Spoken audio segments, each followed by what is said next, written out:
Austin Prince had always prided himself on being prepared.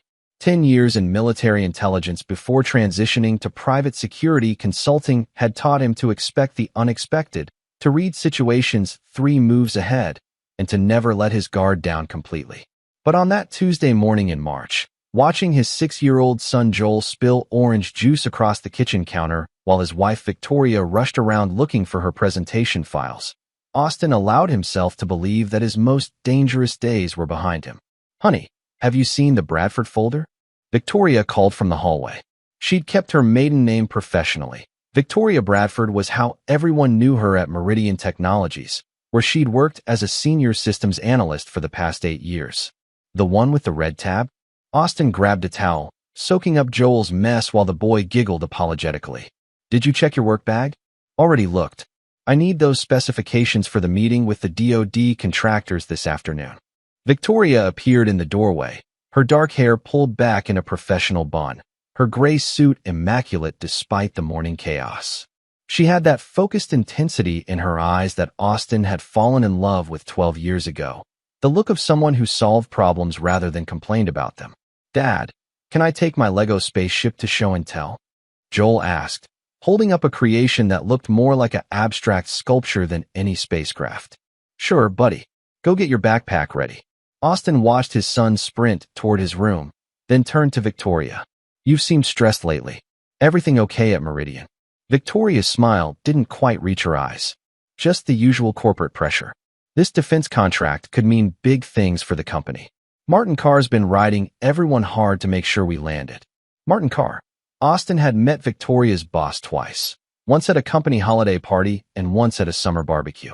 Both times, something about the man had triggered Austin's instincts. Carr was smooth, charming, always said the right things. But his eyes stayed cold, calculating. Austin had seen that look before in interrogation rooms and black sites overseas. It was the look of a man who viewed people as assets and liabilities, nothing more. "How's Carr treating you?" Austin asked carefully. Victoria was fiercely independent and didn't appreciate being coddled, but he couldn't shake the feeling that something was off. "He's fine. Actually, he's been surprisingly supportive lately. Gave me lead on the encryption protocols." Victoria grabbed her coffee mug, checking her watch. "I need to run. Client meeting at 8:30, then the DoD presentation at 2. I'll probably be home late."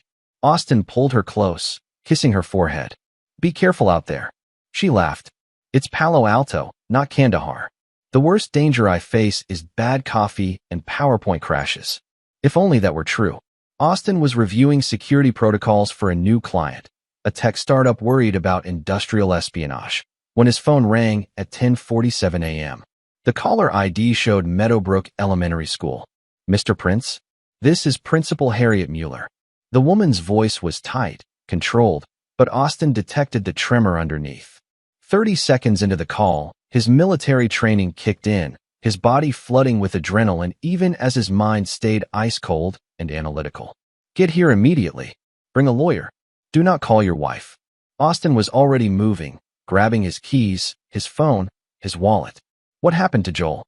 Is he hurt?" "Your son is safe. We've evacuated the school. The police are here." "Mr. Prince, I need you to understand the severity." Her voice cracked slightly. "Just get here. Now." The drive from his home office in Los Altos to Meadowbrook Elementary normally took 12 minutes. Austin made it in 7, his mind racing through scenarios. School shooting? Bomb threat? Had someone targeted his family?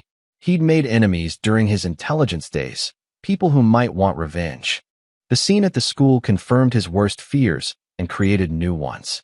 Fire trucks, police cars, an ambulance, and his blood ran cold. A bomb squad van. Yellow caution tape cordoned off the entire building. Parents clustered in panicked groups across the street while children sat on the grass, teachers hovering around them like anxious shepherds. A uniformed officer intercepted Austin before he could cross the tape. "Sir, you need to stay back." "Austin Prince.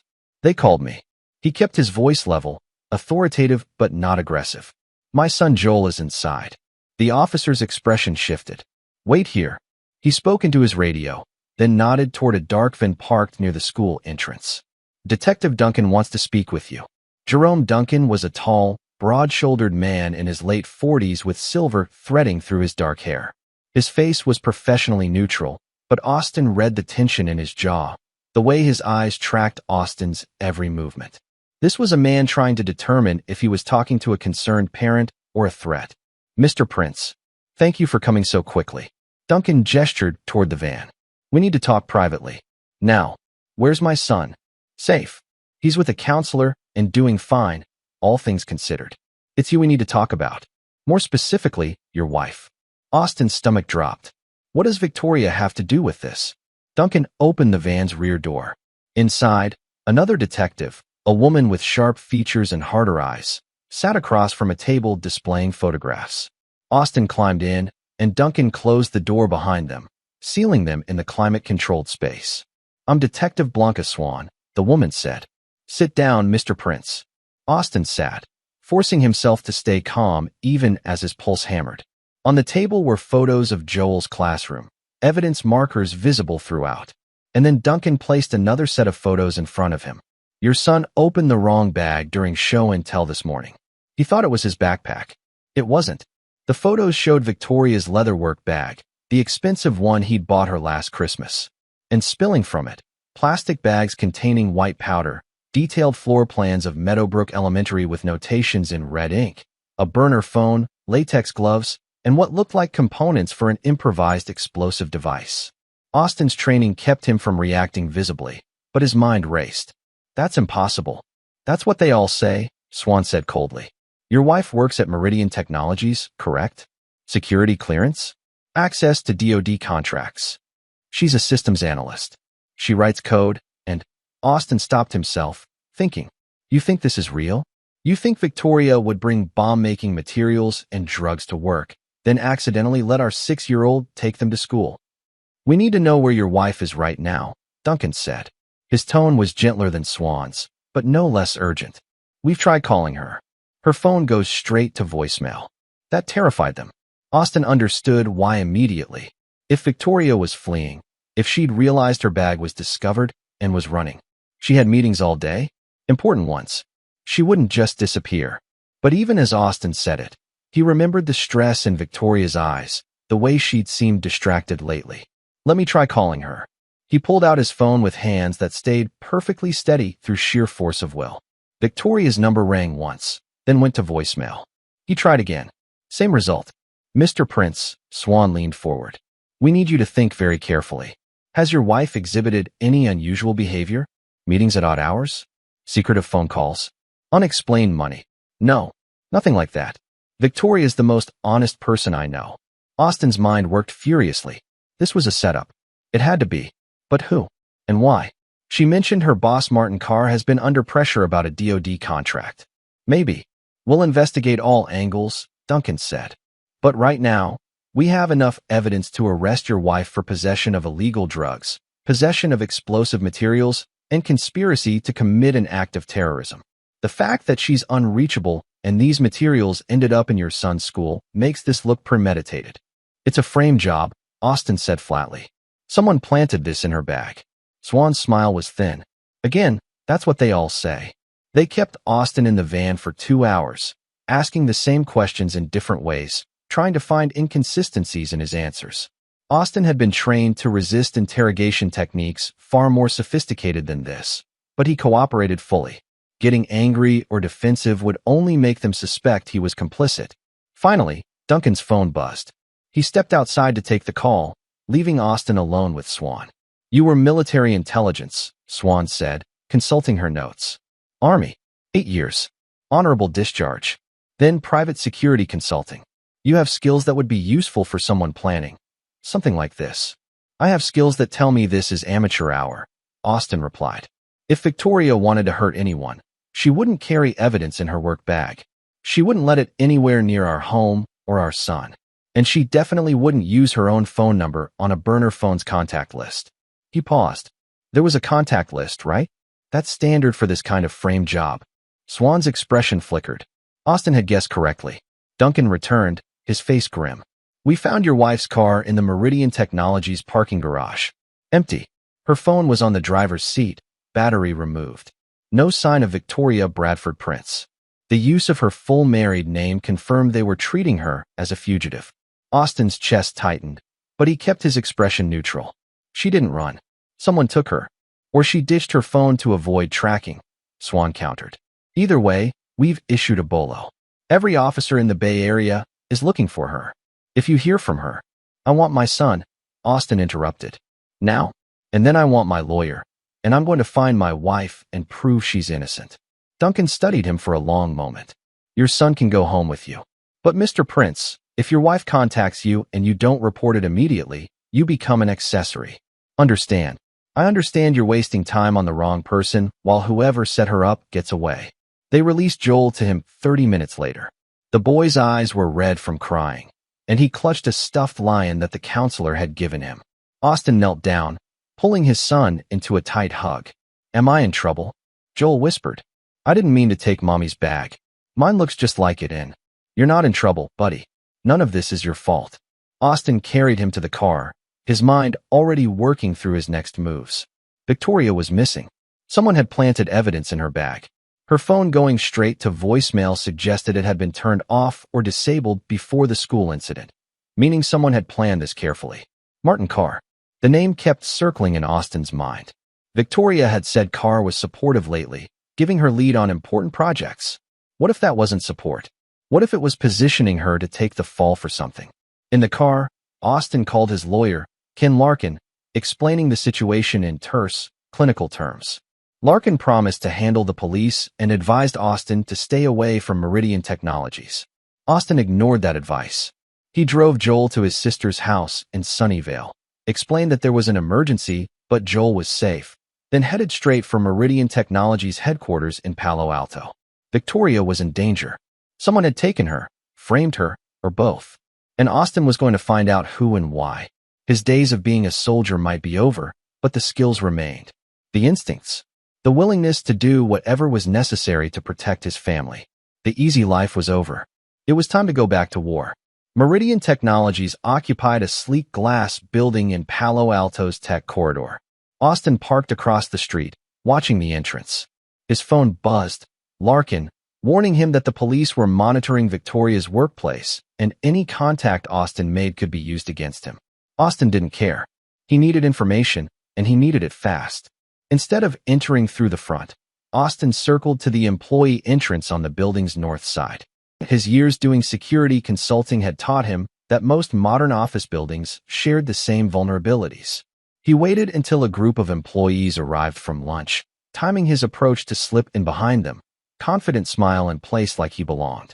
Forgot my badge again, he muttered to a young programmer who held the door. The kid nodded sympathetically and let him through. Inside, Austin headed straight for Victoria's department on the 3rd floor. The open-plan office buzzed with activity, but he spotted Victoria's cubicle immediately. Police tape still blocked it off, though no officers were currently present. They'd searched it and left. Austin needed to search it properly. Can I help you? A woman in her 50s appeared at his elbow. Her nameplate read, Jeanette Bowers, Systems Integration. Austin switched tactics, letting genuine worry show on his face. I'm Victoria's husband. Austin. She's missing, and I need to understand what's happening.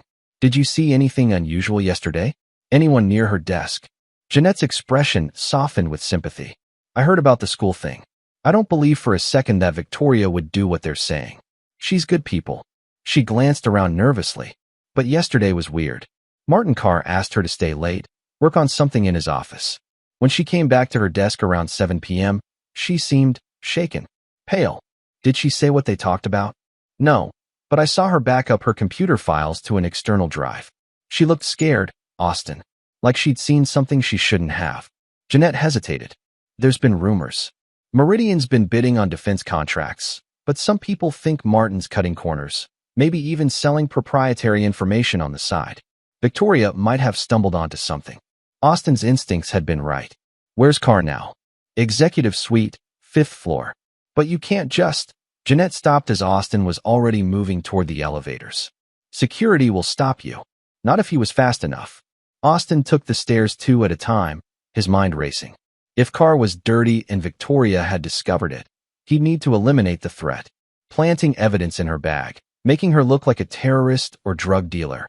That would discredit anything she said. And if she was missing now, Carr might have taken her somewhere to ensure her silence permanently. The fifth floor was quieter, carpeted in expensive gray, with private offices lining the windows. Austin spotted Carr's name on a corner office door. Through the glass, he saw the man on his phone, pacing. Austin tried the handle. Locked. But the office next door stood empty, door ajar. Austin slipped inside, moved to the shared wall, and pressed his ear against it. The walls were thin enough that voices carried. Don't care about your problems, Carr was saying. The wife is secured. The husband's too busy dealing with police to be a threat. By the time anyone figures out what really happened, the DoD contract will be signed and the transfer complete. Transfer. That word clicked something in Austin's mind. Victoria had mentioned encryption protocols. What if Carr wasn't just stealing information? What if he was selling classified defense contracts to foreign buyers? The encryption keys are worth $50 million, Carr continued. I'm not letting some nosy analyst ruin this. She saw the client list on my screen, and she would have figured it out eventually. This way, she's discredited, disappeared, and we move forward. A pause. Clarence is handling the disposal. No body, no evidence, no problem. Austin's blood ran cold. Disposal. They were going to kill Victoria. Sir, you can't be up here. A security guard appeared behind Austin. This is executive. Austin moved on pure instinct, spinning and dropping the guard with a textbook takedown, then zip-tying the man's hands with a cord from the empty office's blinds. He gagged him with the man's own tie and pulled him into the closet. Carr was still on the phone. Austin needed to know where Victoria was being held. He needed. His phone buzzed. A text from an unknown number. Stop looking or she dies. Back off, Prince. This is your only warning. They knew he was here. Probably cameras. Austin cursed himself for being sloppy, for letting emotion override training. He photographed Carr through the glass wall, recorded 30 seconds of audio, then retreated toward the stairs before more security arrived. Austin barely made it out of the building before 3 security vehicles pulled up. He drove to a coffee shop 2 blocks away, parked, and started making calls. First to Larkin, explaining what he'd overheard. The lawyer was horrified. You broke into a private office? Assaulted a security guard? Austin, you're making yourself look guilty. I'm making myself look like a husband trying to save his wife. Record our call. I'm telling you what I heard Martin Carr say on the phone. He's planning to kill Victoria. He mentioned someone named Clarence handling disposal. I need you to find out who Clarence is. The police won't act on illegally obtained evidence. I don't need the police to act. I need information. Austin hung up and called his old Army contact, Patrick Clayton, who now worked private military contracting in Virginia. Pat, I need a favor. Deep background check on Martin Carr, CEO of Meridian Technologies. Everything. Financial records, associates, properties, and anyone named Clarence in his orbit. That's not cheap, brother. Bill me. This is life or death. While waiting, Austin drove to a storage unit in San Jose where he kept equipment from his military and consulting days. Surveillance gear, encrypted communications, and weapons, legal ones, purchased and registered, but definitely enough to handle whatever was coming. His phone buzzed. Clayton, already with preliminary information. Martin Carr, age 47, CEO of Meridian for 6 years. Before that, worked for 2 defense contractors that went bankrupt under suspicious circumstances. There's been rumors he was selling secrets even then, but nothing proven. Financial records show unusual offshore accounts, shell companies in the Caymans, Cyprus, Panama. Associates named Clarence Owens. Former Special Forces, dishonorable discharge for excessive force. Now works as security consultant, which is code for enforcer. Multiple assault charges, all settled out of court. Last known address is a property in the Santa Cruz Mountains, but Carr owns several isolated locations. I'm sending you a list now. Austin's phone pinged with incoming data. 3 properties, a warehouse in East Palo Alto, a house in Woodside, and a compound in the mountains near Boulder Creek. Any of them could be where they were holding Victoria. One more thing, Clayton added. Carr's DoD contract? It's for next-generation military encryption. If he's selling that to foreign actors, we're talking treason, espionage, national security nightmare. This is bigger than you think, Austin. It's exactly as big as I think, my wife's life. Austin studied the addresses. The warehouse was too public, too exposed. The Woodside house was in an affluent neighborhood with nosy neighbors. The mountain compound was isolated, defensible, perfect for keeping someone hidden. Thanks, Pat. I owe you. Be careful. Guys like Owens don't play by rules. Neither do I. Not anymore. Austin spent the next 4 hours preparing. He couldn't go to the police. His evidence was illegally obtained, and by the time they got warrants and tactical teams assembled, Victoria could be dead. He couldn't hire private security. Too expensive, too slow, and potentially too ethical for what he was planning. This had to be him, just like old times. He drove to Boulder Creek as the sun set, parking 2 miles from Carr's mountain compound and hiking in through the forest. The property was exactly what he expected, a large cabin on 10 acres, surrounded by trees, a single access road with a gate. 2 vehicles parked outside, a black SUV and a gray sedan. Lights on in the main building, and what looked like a separate garage or storage building. Austin circled the perimeter, staying in the tree line, using military-grade binoculars to observe. Through a window, he saw 2 men. One matched Clarence Owens' description from Clayton's files. Massive, bald, with the controlled movements of someone trained to kill. The other man was younger, skinnier, probably hired muscle. No sign of Victoria, but they wouldn't keep her in plain sight. The storage building, maybe. Or a basement. Austin's phone buzzed. Larkin. The police found something. Victoria's car. There were traces of chloroform on the driver's seat. Someone grabbed her before she could leave work. They're treating this as a kidnapping now, not just a fugitive case. But they still want to question her about the school evidence. Because they think she might be working with her kidnappers, Austin said bitterly. They think this is some kind of elaborate escape plan. Detective Duncan doesn't. He's pushing to investigate Carr. But his superiors want solid evidence before going after a prominent CEO. Austin watched Clarence Owens move past the window, carrying what looked like a sandwich and bottle of water. Food and water meant Victoria was alive. For now, tell Duncan to get warrants for Carr's properties and financial records. Tell him about the offshore accounts and Clarence Owens. Give him everything Pat sent me. That's illegally obtained information. So get it legally. Pat's a licensed PI now, remember? He can testify he acquired it through proper channels. Just get Duncan moving. Austin ended the call. He had maybe 12 hours before the police acted. Or before Carr decided Victoria was too much of a liability and had Owens kill her. Austin couldn't assault the compound directly. 2 armed men in a defensible position, unknown number of cameras and alarms, Victoria's location uncertain. Going in loud would get them both killed. He needed leverage. A way to make Carr call off his dogs and release Victoria. Or better yet, a way to destroy Carr completely while getting Victoria back safely. Austin smiled grimly. He'd spent 8 years in military intelligence learning how to make problems disappear. Time to use those skills. Austin didn't attack the compound that night. Instead, he drove back to Palo Alto and broke into Meridian Technologies for the second time. This entry was surgical. He disabled specific cameras, bypassed the after-hours security, and made his way directly to Martin Carr's office. The CEO's computer was password protected, but Austin had brought a device his old intelligence unit had used for exactly this purpose. It took 20 minutes to crack, but then he was in. And what he found was damning. Emails to foreign contacts. Lists of classified encryption protocols. Wire transfer records showing millions moving through shell companies. And most importantly, a schedule showing a meeting tomorrow at 2 p.m. at the East Palo Alto warehouse. Carr was meeting his buyer to finalize the sale. Austin copied everything to an encrypted drive, then did something calculated. He sent an email from Carr's account to Clarence Owens. Change of plans. Bring the woman to the warehouse tomorrow at 1:30. Buyer wants proof we've handled the security breach. Use the north entrance. Then Austin deleted the sent email from Carr's outbox and cleared the computer's log. When Owens received the message, he'd think it came from Carr. He'd bring Victoria to the warehouse. And Austin would be waiting. But he needed more. Insurance. A guarantee that even if something went wrong, Carr would go down. Austin uploaded all of Carr's files to a secure cloud server with a dead man's switch. If Austin didn't check in every 6 hours, the files would automatically send to the FBI, NSA, and every major news outlet. Then he left Meridian Technologies a second anonymous tip.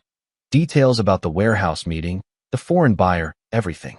By dawn, Austin was in position. He'd spent 3 hours fortifying the warehouse's north entrance, setting up tactical advantages. The building was abandoned. Carr probably chose it because it was isolated but still accessible. Perfect for a handoff. Also perfect for an ambush. Austin's phone rang. "Duncan, where are you, Prince? We have warrants for Carr's properties, and we're moving on the mountain compound in 2 hours. If your wife is there." "She won't be," Austin said. "They're moving her. East Palo Alto Warehouse, 1756, Industrial Drive. Be there at 1:45 p.m. Don't come early, or they'll scatter." "How do you know this?" "Because I made it happen." Austin hung up. Clarence Owens arrived at 1:28 p.m., right on schedule. He drove the black SUV up to the warehouse's north entrance, parked, then dragged Victoria out of the back seat. She was bound, gagged, but alive and fighting. Austin felt a surge of fierce pride seeing his wife refuse to give up. Owens hauled Victoria into the warehouse through the side door Austin had left unlocked. The moment they stepped inside, Austin moved. He positioned himself in the warehouse's rafters, giving him the high ground. As Owens scanned the empty floor, confused by the lack of Carr or any setup, Austin dropped a flashbang grenade. The concussion and light disoriented Owens just long enough for Austin to rappel down and deliver a devastating kick to the back of the man's knee. Owens went down hard but recovered fast, reaching for his gun. Austin was faster. He'd spent 8 years training for exactly this kind of close-quarters combat. A strike to Owens' wrist sent the gun skittering away. A follow-up to the throat dropped him, gasping. "Stay down," Austin commanded, gun drawn, aimed at Owens' center mass. "Don't make me shoot you in front of my wife." He moved to Victoria, pulling off her gag. She gasped, tears streaming. "Austin, how did you?" "Later." "Are you hurt?" "Bruises. Chloroform headache. But I'm okay." Her eyes blazed with fury. "Martin Carr, he's selling encryption protocols to Chinese intelligence. I saw the files by accident, and he grabbed me before I could report it." "I know. And he's going to pay." Austin cut her bonds just as the warehouse's main entrance opened. Martin Carr stepped in, flanked by 2 men in expensive suits, the buyers. Carr froze when he saw Austin standing over the fallen Owens. Victoria free, the tactical situation completely reversed from what he'd expected. "Hello, Martin," Austin said pleasantly. "Surprise." Carr's face went white, then red with rage. "You. I sent Owens to. This was supposed to be." He spun toward his buyers. "Get back to your car. This deal is off." But the buyers weren't moving. One of them smiled coldly. "Actually, Mr. Carr, this deal is very much on. Just not the way you planned." The man's accent was American, not foreign. And when he opened his jacket to show a badge, Austin felt grim satisfaction. "Martin Carr, I'm Special Agent Ross Brandt, FBI Counterintelligence. You're under arrest for espionage, attempted murder, kidnapping, and about 40 other charges we're still tallying up." Brandt nodded to Austin. "Nice work, Mr. Prince. Your friend Patrick Clayton tipped us off this morning about the meeting. We've been waiting for Carr to incriminate himself." More agents poured into the warehouse, followed by Detective Duncan and Palo Alto PD. Duncan took one look at the scene. Victoria's safe, Owens subdued, Carr in handcuffs screaming about lawyers, and shook his head with something like admiration. "You couldn't have just let us handle this." Duncan asked Austin, "Could you have handled it in time to save my wife?" Duncan didn't answer. They both knew the truth. 6 weeks later, Austin sat in his backyard watching Joel play with his spaceship, the real one this time. Victoria was beside him, her hand in his, bruises healed but nightmares still lingering. They were working through it together, with therapy in time. Martin Carr was facing life in federal prison. The evidence Austin had gathered, combined with what the FBI had collected during their sting operation, was overwhelming. Carr had been selling classified encryption protocols to Chinese intelligence for 3 years, using Meridian Technologies as his cover. When Victoria had accidentally seen the client list on his computer, he'd panicked and planned to frame her, silence her, and profit from one final sale. Clarence Owens had flipped on Carr in exchange for a reduced sentence, providing testimony about 6 other cases where Carr had eliminated threats. 2 were still missing. Their families would finally have closure.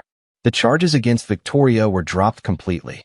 The evidence planted in her bag had Owens' fingerprints on it. He'd broken into their home 3 days before the school incident, swapping Victoria's work bag for an identical one filled with the incriminating materials. The real bag, with Victoria's actual work files, was found in Owen's apartment. Meridian Technologies had undergone a complete restructuring. Jeanette Bowers, who'd helped Austin that day, was promoted to VP of Operations. She'd sent Austin a bottle of expensive whiskey with a note. "Thank you for believing in Victoria, and for having the balls to do what was necessary." Austin's lawyer Ken Larkin had managed to get all charges dropped against Austin for the security guard incident and breaking into Carr's office. Self-defense and exigent circumstances, he'd argued. The FBI had backed Austin up, stating his actions had directly led to stopping a national security threat. "Daddy, look," Joel called out, showing off his spaceship's new modifications. "I added wings." Austin smiled. "Looking good, buddy." Victoria squeezed his hand.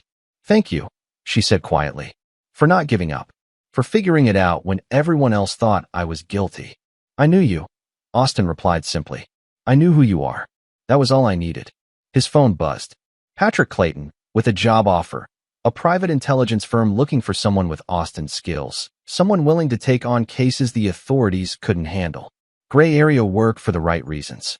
Help people who'd fallen through the cracks. Austin looked at his wife, his son, his peaceful backyard. He'd had enough violence for one lifetime.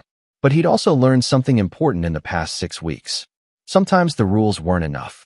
Sometimes protecting the people you loved meant being willing to cross lines, to be the person who did what was necessary when everyone else hesitated. "Dad's not going anywhere," Victoria said, reading his expression. "Right." Austin smiled and deleted the message. "Right. I'm exactly where I need to be." Joel ran over, crashing into Austin with a hug. Over his son's shoulder, Austin saw Detective Duncan's car pull up to the curb. The detective got out, walked up the driveway, and handed Austin an envelope. "Official commendation," Duncan said. "The FBI wanted to recognize your assistance in taking down Carr's operation. Off the record, you're a reckless cowboy who could have gotten everyone killed." He paused, then extended his hand. "On the record, you saved your wife's life and stopped a serious national security breach. Good work." Austin shook his hand. "Just protecting my family. That's what made you dangerous," Duncan replied. Carr never understood that. He thought everyone was motivated by money or fear. He didn't account for love. He nodded to Victoria. "Ma'am, glad you're safe." After Duncan left, Austin pulled his family close. Joel was chattering about his spaceship. Victoria was leaning against his shoulder, solid and real and alive. The sun was setting over their quiet neighborhood, painting everything in gold. Austin Prince had learned a long time ago that the world was full of threats, full of people who would hurt others for profit or power. He'd learned to fight them, to outthink them, to win when winning seemed impossible. But he'd also learned something more important. He'd learned that some things were worth fighting for. Some things were worth risking everything to protect.